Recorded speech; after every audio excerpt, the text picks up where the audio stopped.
Olá pessoal, tudo bem? Hoje a gente vai começar então com uma primeira técnica de aprendizado não supervisionado, tá? É uma técnica bastante conhecida, ela é chamada de K-médias, tá? Ou K-means, e ela é uma das, vamos dizer assim, mais simples e vamos dizer assim, que foram bastante utilizadas, né? Então, só lembrando aqui nas técnicas de aprendizado não supervisionado, nós não temos conhecimento do rótulo dos dados, né? Ou seja, então eu não consigo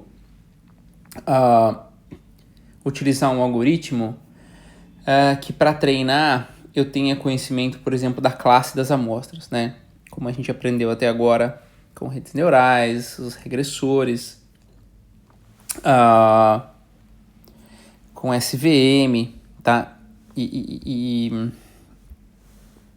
E o classificador Bayesiano, tá? Então, basicamente, o que a gente tem que fazer agora é encontrar o que a gente chama de agrupamentos, tá? Então, eu vou mostrar para vocês como é que funciona o K-médias, tá?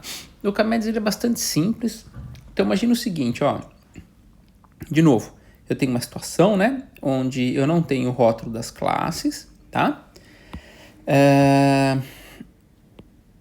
E para esse tipo de situação, a gente fala que a gente tem um problema não supervisionado, tá? Ou um problema de agrupamento. Dá na mesma, tá? O de clustering.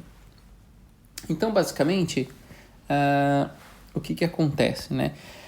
Então, vamos supor que nós tenhamos um conjunto de dados, tá? Esse meu conjunto de dados X, da mesma maneira que a gente viu ultimamente, tá? E cada elemento desse meu conjunto de dados é um ponto no espaço Rn, tá? Então, esse aqui é o meu Xi, tá? Então, cada ponto aqui desse meu espaço vai ser um elemento desse meu conjunto X e o número de pontos que eu tenho vai ser, então, M, tá? Aqui a questão de características, né? Aqui, então, por exemplo, tem o espaço X1, X2. Ela é a mesma noção de característica que nós tínhamos no aprendizado supervisionado, tá? Então, eu tenho basicamente N características, né? Que descrevem meu problema para cada um desses pontos, tá bem? Note, então, que aqui eu não coloquei cores, né? Acabei não colocando cores, porque, como eu mencionei para vocês, a gente não tem essas cores, nós não temos esses rótulos, tá? Então, basicamente, o problema nosso se dá em qual é a forma, como é que eu vou agrupar esses dados, né? Então, na verdade, não é um problema tão fácil, porque, por exemplo, dependendo do algoritmo que eu utilize para agrupamento, eu posso dizer, olha, aqui eu tenho 3 grupos, tá? Então, eu tenho um grupo 1 aqui, um grupo 2 aqui e um grupo 3. Ok, mas eu posso usar um outro algoritmo de agrupamento que me diga o seguinte, não, você não tem 3 grupos, tá? Você vai ter 2. Tem grupo 1 e grupo 2. Então, assim, note que ambas soluções são perfeitamente aceitáveis, né? O que vai mudar de fato é a maneira com a qual esse algoritmo de cluster, né, de agrupamento, vai trabalhar. Tudo bem? Depende, então, muito de como esses meus dados estarão e também da questão muito da escala, né? Quer dizer, dependendo da maneira com a qual eu enxergo esse conjunto de dados, né? Se eu der um zoom aqui, por exemplo, eu posso ver, olha, esses caras de fato estão separados, ou se eu for, eu tenho 3 clusters, e se eu for diminuindo esse zoom, não, de fato eu tenho apenas 2 clusters, tá? Mas assim, né, olhando aqui, aparentemente eu posso dizer para vocês, olha, tudo bem, né? Eu acabo tendo aqui, né, 3 agrupamentos, tá? Então eu tenho esse agrupamento, tá? Eu vou ter esse. De novo, né? Isso aqui é uma interpretação, tudo bem? E eu vou ter esse outro aqui. Então, várias interpretações são aceitáveis aqui, tá legal? Bom, então como é que funciona, né? O K-médias, basicamente, como eu havia comentado com você, ele é uma técnica bastante simples, né? E como é que ele funciona? Então, olha só, a ideia é basicamente agrupar esses meus dados, né, com base nas distâncias entre eles. Muito embora a distância euclidiana seja bastante empregada, não é somente a única, tá? Então o objetivo é, dado um conjunto de M amostras, né? Então são essas M amostras, eu quero agrupá-las então em um número K, tá? Que seja amostras, tudo bem? Então, como é que funciona isso, tá? Olha só, note, pessoal, que esse número K, tá? Ele é usuário que passa. Então, na prática, o Camédias ele tem esse pequeno problema que eu preciso saber o número de agrupamentos que eu tenho ou que eu desejo, né? Então aqui se eu passar 3, ele vai achar esses 3 agrupamentos, tá? Se eu passar K igual a 3, se eu passar igual a 2, de alguma forma aqui ele vai achar, não sei, tô chutando aqui, 2 agrupamentos, tá? E por que eu chamo de Camédias, né? Porque na verdade eu vou encontrar esses centros, aqui no meu caso, né? Se eu tivesse 3 centros, tudo bem? Ou no meu caso aqui, se eu tiver 2 centros, tá? A ideia é que ele tente achar, então, os centros desses agrupamentos, tá? E depois, para cada amostra do conjunto de dados, ele vai associar ela como pertencendo ao centro mais próximo. É assim que ele agrupa, tá? Ele é bem simples, tudo bem? Bem simples essa ideia, tá? Vamos ver como é que ele funciona, então. Então vamos lá, né? Quer dizer, então vamos supor, seja S, pessoal. Quem que é S, tá? É meu conjunto de grupos, tá? Note então que é um conjunto, né? S1 é um conjunto, S2 também é um outro conjunto, e cada conjunto vai ter um outro subconjunto que são os pontos, né? Que pertencem a ele. É como se então, se esse agrupamento aqui fosse o S1 e esse o S2, vamos supor que eu tenha 3 clusters aqui, e esse o S3, tá? E todos os elementos que pertencem ao S1, então eles estão dentro desse meu conjunto S1. É isso que quer dizer aqui, tá? E note que Mi de I, tá? É um ponto, mesma dimensão do meu conjunto de dados, é um ponto médio, tá? Tudo bem? A gente chama que ele corresponde ao centroide, tá? Ao ponto médio de cada um desses grupos. Tudo bem? Então, se eu voltar para cá, o que nós vamos ter, né? Então, vamos supor aqui que nós tenhamos 3 grupos, tá? Eu tenho S1 aqui. Vamos estar com o seu ponto médio aqui, que é o Mi1. Eu vou ter o S2 com o seu ponto médio Mi2 e o S3 com o seu ponto médio Mi3, tá? Partindo do pressuposto que eu disse aqui que meu K é igual a 3, né? Então, com base no valor de K, tá? A ideia é que o algoritmo encontre esses Mis, esses centros, e depois, para cada amostra, eu verifico, então, qual é o centro mais próximo. É bem simples, tá? Então, na prática, o algoritmo do Camédias, pessoal, ele objetiva resolver esse problema, que é um problema de otimização, né? Então, quem que vai ser esse meu conjunto ótimo, né, de centros? Vai ser, na verdade, um conjunto de centros, né, que minimiza essa distância. O que isso aqui está nos dizendo? Olha só. Então, a equação 1, ela vai retornar para nós o quê? Tá? Vai retornar esses centros, esses clusters, de tal forma que a somatória de cada um dos pontos do meu conjunto de dados até o seu centro mais próximo, tá? Seja minimizada. Então, na prática, o que acontece, né? Eu começo, o algoritmo vai apresentar ali para vocês, eu começo com centros escolhidos de maneira aleatória, então vamos chutar aqui 3 centros, eu vou chutar 3 centros aleatórios, tá? Por exemplo. Tá? Na verdade, até melhor dizendo aqui, os centros eu começo como sendo amostras, tá? Mas são amostras aleatórias. Vamos supor que eu tenha aqui, por exemplo. Chutei esses 3. Posso até ter chutado aqui, tá? Tanto faz. Então, a expectativa nessa equação 1, qual que é a expectativa, né?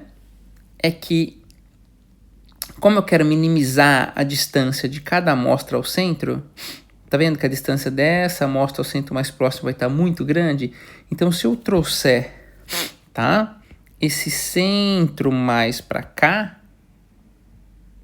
essa distância aqui, ó, que antes era essa, vai ser essa aqui, vai ser minimizada, tá? Isso vale para todas as amostras, tudo bem? Então, ao resolver a equação 1, eu acabo então posicionando de maneira automática, né, cada centro que foi inicializado de maneira aleatória, foi uma amostra, tá, no centro, no centroide, né, no centro de massa de cada grupo, tá? Então é isso que a gente quer, ó. Desejamos o centro dos grupos que estão mais próximos dos dados, ou seja, eu quero minimizar o espalhamento dos dados, tudo bem? Bom, então, a gente sabe que a solução para essa equação é um problema NP difícil, né? O que isso quer dizer? Isso quer dizer que a gente não conhece um algoritmo polinomial que resolve esse problema, ou seja, um problema de otimização, né? É bastante complicado, tá? Quando o conjunto de pontos, né, é muito grande e também quando o K aumenta. Mas na prática, o algoritmo é simples. E como é que ele é feito, então? Vamos lá. Então tem o passo 1, que é dado um K qualquer, lembrando, né? O usuário, pessoal, tem que passar esse K, tá? Eu vou inicializar os centroides de maneira aleatória, tá? Então, usualmente, como é que a gente faz isso? Eu posiciono cada centroide como sendo uma amostra qualquer, tá? Como eu coloquei aqui para vocês. Nesse caso, até acabei colocando o centroide, tá? Um para cada cluster, mas não é necessário, obviamente, não vai conseguir garantir isso. Eu posso eventualmente fazer assim, ó. Tá? Esse é um centroide, esse outro centroide e esse outro centroide. Tá? Obviamente, a tendência é que esse centroide se mova para cá, esse daqui se mova para cá e esse se mova para cá. É isso que acontece, tá? Bom, então, o que eu faço, né? Para cada amostra, eu associo ela ao centroide mais próximo, tá? Assim que eu vou fazendo, pessoal, com que esses centroides que foram escolhidos de maneira aleatória, que eles vão se movimentando em direção ao centro das classes, tá? Porque toda vez eu calculo ele, é um algoritmo também iterativo, tá? Então, o que é bom? A amostra X vai pertencer ao centroide MiJ, então eu vou colocar X dentro do cluster SJ. Depois que eu fiz a associação dos clusters, aí sim, pessoal, eu vou calcular uma nova média. E é assim que eu vou fazer, então, esse meu centroide se movimentar em direção à média dos dados. Tudo bem? Então, ele que foi inicializado de maneira aleatória. Agora, o que eu vou fazer, né? Eu vou calcular um novo centroide, que é basicamente o quê? Eu vou fazer a somatória, né? De todo mundo, de todo xi que está dentro de SJ, eu vou fazer a somatória de todo mundo, né? E vou dividir isso, vou chamar aqui de MJ, que é o número de elementos do cluster J. Então, basicamente, eu vou tirar a média, tá? Aí, novamente, depois de eu tirar a média, tá? Eu vou acabar, né? Eu zero de novo esse meu conjunto de dados, tudo bem? Perdão, né? O meu conjunto, os meus clusters. Aí eu volto novamente para o passo 2 e começo a calcular, executar novamente os passos, tudo bem? E eu vou fazendo isso até um critério de convergência, ou seja, até o momento em que os centroides eles não se movem mais, que eles já estão posicionados nesse ponto médio de cada cluster, tá? E o final do algoritmo, tá? Vai ser, então, os valores, os centroides propriamente ditos. Tudo bem? Então, aqui eu tenho um exemplo, ó, temos aqui, então, na nossa figura esquerda, a inicialização dos centros. Aqui eu fiz uma inicialização aleatória, mas, assim, bonitinha, para ele cair em cada centroide já vai estar num cluster, mas não necessariamente é assim, tá? Aí vou realizando a atribuição dos centros mais próximos, tá? Então, note que, por exemplo, essa amostra aqui foi atribuída a esse cluster, foi atribuída a esse cluster inicialmente, porque ele estava mais próximo desse centroide, mas à medida que o algoritmo vai iterando, né, o centroide ele vai se movendo, cada centroide vai se movendo aí para o ponto médio daquela classe, né? Então note aqui que o K-médias, né, ele é bom para quando as classes possuem aí um certo shape, né, um certo formato. Porque se eu tiver, né, por exemplo, imagina que eu tenho essa situação aqui, pessoal, que é um problema bastante conhecido, que é a classe da banana, né? Eu tenho duas classes, dois clusters.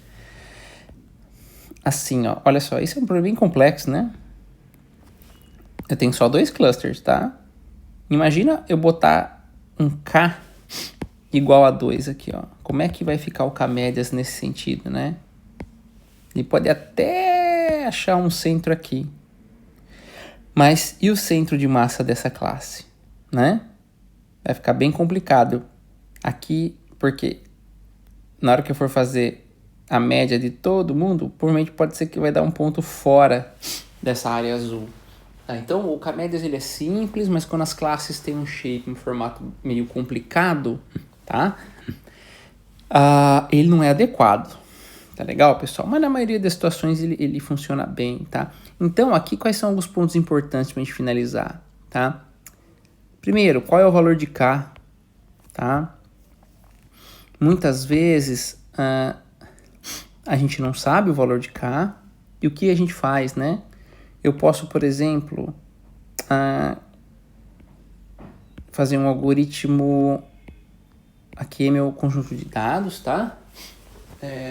Lembra que a gente descobriu os parâmetros, por exemplo, de uma rede neural, né, de um regressor logístico, a taxa de aprendizado, a taxa de regularização, com base em um conjunto de validação que era extraído do conjunto de treinamento. O que a gente pode fazer, por exemplo, para cada valor de K, executar o algoritmo lá no meu conjunto de dados X e depois extrair uma medida de qualidade de clustering, né? São diversas medidas que existem, na verdade, e elas medem algumas informações como o quão compacto está um cluster e o quão separáveis eles estão, tá? Então, com base nessas informações, muito embora elas não utilizem o rótulo, eu consigo saber se eu gerei clusters de boa qualidade, tá legal?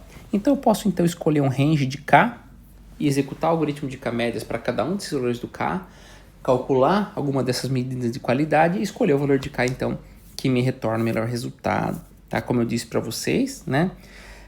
Agrupamentos que são circularmente simétricos, tá? Eles são adequados, então, clusters assim são interessantes, né? Que se aproximam, né, de um círculo, tá? Clusters assim já começam a ser um pouquinho problema para nós, tá? E obviamente, tudo bem, se eu tiver clusters assim, não há problema, né? O problema, então, como eu comentei com vocês, é eu ter clusters dessa forma aqui, ó. Tá? Que aí começa a complicar um pouco. E qual é a função de distância que eu vou utilizar, né? Geralmente a gente acaba utilizando a distância euclidiana, que é uma distância padrão,